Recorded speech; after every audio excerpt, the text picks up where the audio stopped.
대구 경북 브리핑입니다. 8일 밤 10시 10분쯤 경북 영천시 화남면의 한 공장에서 불이 났습니다.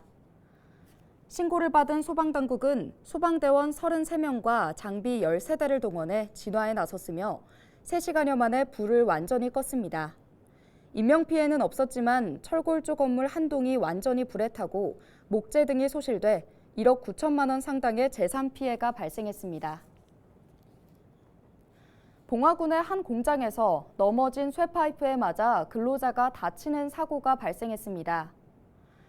경북 소방본부에 따르면 8일 오후 2시 25분쯤 봉화군 석폭면의 한 공장에서 작업 중이던 40대 근로자 A씨가 넘어진 쇠파이프에 머리와 오른쪽 어깨 등을 부딪혔습니다. 출동한 소방당국은 A씨를 인근 병원으로 옮겨 응급처치한 후 다시 소방 헬기를 이용해 대형 병원으로 이송했습니다. 사고 당시 A씨는 헬멧 등 안전장구를 착용하고 있었던 것으로 알려졌습니다. 더불어민주당 경북도당이 후쿠시마 원전 오염수 해양 방류를 반대하는 서명운동을 추진한다고 밝혔습니다. 경북도당은 오는 10일 영덕 강구면 해파랑공원에서 범국민 서명운동본부 발대식을 갖고 후쿠시마 오염수 해양 방류 반대 입장을 주장할 예정입니다. 특히 지난달 31일 발표된 정부 시찰단 결과 보고는 올여름 오염수를 방류하겠다는 일본 정부의 명분만 제공하는 병풍 시찰에 불과하다고 주장하고 조속한 대책 마련을 촉구하겠다고 밝혔습니다. 갈수록 빨라지는 지역 소멸 시계.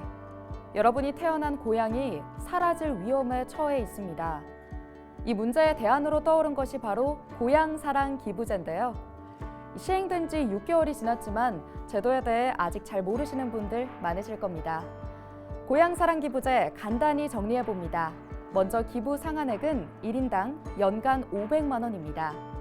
기부액 중 10만 원까지 전액 세액 공제되고 초과분에 대해선 16.5% 공제가 적용됩니다.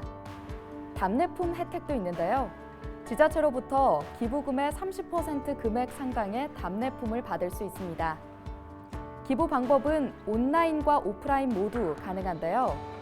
먼저 온라인은 고향사랑기부제 홈페이지와 앱을 통해 가능하고 오프라인은 고향사랑기부제 홈페이지에 회원가입 후 농협은행을 통해 할 수 있습니다.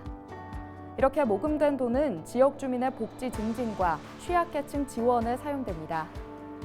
물질이 있는 곳에 마음이 있다는 말이 있는데요. 고향사랑기부제, 고향을 사랑하고 살리고 싶은 마음을 실천할 수 있는 기회입니다.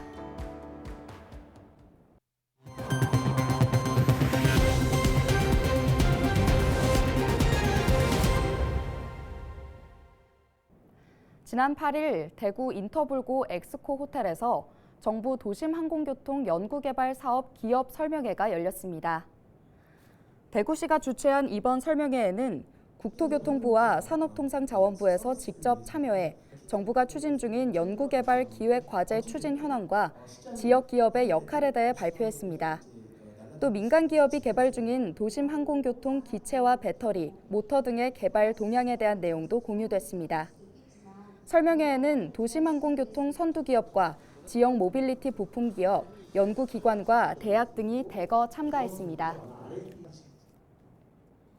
대구교통공사가 지난 6일 오후 도시철도 3호선 선로 전환기 장애를 일으켰던 부품을 모두 교체하기로 했습니다. 교통공사는 최근 전문업체 점검 결과 전동차가 정해진 지점을 통과하면 차량을 정지시키는 자동 제어 스위치의 전기 저항이 정상 범위를 넘는 것으로 나왔다며 이번 주 안에 선로 전환기에 설치된 해당 부품 전체를 교체하기로 했습니다. 제16회 경주 시민의 날 기념식이 8일 황성공원 타임캡슐 광장에서 열렸습니다. 축하드립니다. 나아가자 세계로라는 주제로 열린 기념식에는 준하경 경주시장을 비롯해 경주 시민 3천여 명이 모였는데요. 기념식은 시민 헌장 낭독, 경주시 문화상 시상, 2025 에이펙 유치기원 행사 순으로 진행됐습니다. 오늘 준비한 소식은 여기까지입니다. 지금까지 대구 경북 브리핑이었습니다.